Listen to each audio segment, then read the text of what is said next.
आज हम लोग आपकी कक्षा 10 के अध्याय 7 में स्वदेश प्रेम शीर्षक से कविता है जिसकी रचना श्री राम नरेश त्रिपाठी जी ने की है।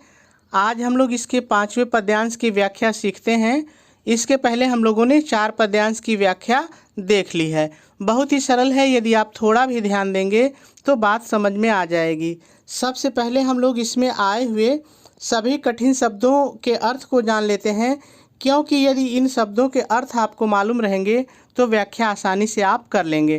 तो चलिए सबसे पहले सभी शब्दों के सरल अर्थ हम लोग देख लेते हैं।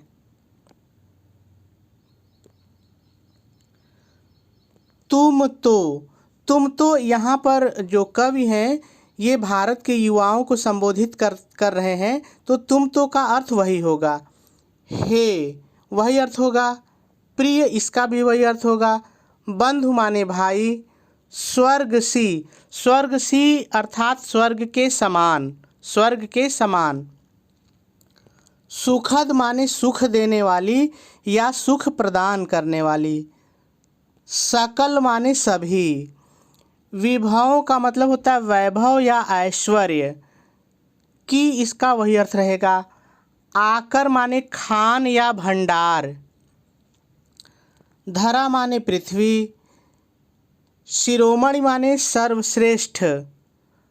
मातृभूमि इसका वही अर्थ रहेगा। में इसका भी वही अर्थ रहेगा। धन्य हुए हो इसका भी वही अर्थ रहेगा, या तो आप कह सकते हैं धन्य हो गए हो। जीवन पाकर इसका वही अर्थ होगा। तुम अर्थात भारत के लोग।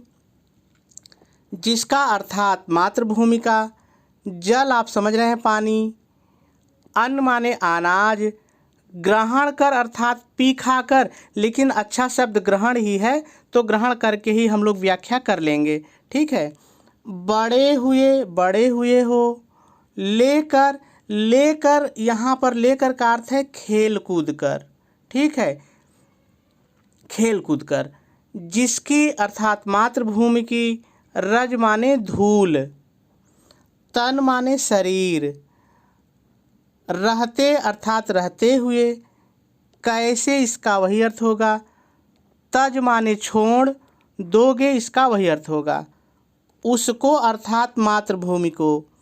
हे वीरों के वंशज इनका वही अर्थ रहेगा। इनको बिना बदले हम व्याख्या कर लेंगे। तो सभी कठिन शब्दों के अर्थ हो गए।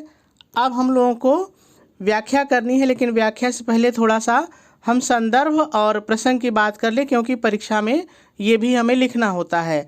तो यदि संदर्भ की हम बात करें तो जब मैंने आपको पहला पद्यांश से इस कविता का बताया था तो वहाँ मैंने संदर्भ आपको बताया था, तो वह संदर्भ इस पूरी कविता के लिए होगा। तो पहले भाग से आप देख सकते हैं। प्रसंग बार बार बदलता है, तो चलिए प्रसंग हम लोग लिख लेते हैं। आप प्रसंग हेडिंग डालेंगे और डैश डाल के लिखेंगे। प्रस्तुत पद्यांश में कवि श्री राम नरेश त्रिपाठी जी ने मातृभूमि की तुलना स्वर्ग से करते हुए मातृभूमि से प्रेम करने की प्रेरणा दी है, और आपका प्रसंग पूरा हो जाएगा। चलिए अब व्याख्या की बात करते हैं। आप व्याख्या हेडिंग डालेंगे, डैश डालेंगे और पहले थोड़ा सा अपनी तरफ से जोड़ के लिखेंगे। क्या लिखेंगे ध्यान से सुनिए। प्रस्तुत पद्यांश में कवि भारत के युवाओं को संबोधित करते हुए कहते हैं। अब आ जाइए काव्य पर। संबोधित करते हुए कहते हैं, हे प्रिय भाई, तुम तो स्वर्ग के समान सुख प्रदान करने वाली सभी ऐश्वर्य की खान, धरा में सर्वश्रेष्ठ मातृभूमि। अब अपने से जोड़िए भारत। मातृभूमि भारत में जीवन पाकर धन्य हो गए हो। पूर्ण विराम लगाएंगे और आगे लिखेंगे, तुम जिस मातृभूमि का जल और अन्न ग्रहण करके तथा जिस मातृभूमि की धूल में खेल करके बड़े हुए हो, हे वीरों के वंशज, शरीर के रहते हुए उस मातृभूमि को भला कैसे छोड़ दोगे? और आपकी व्याख्या पूरी हो जाएगी।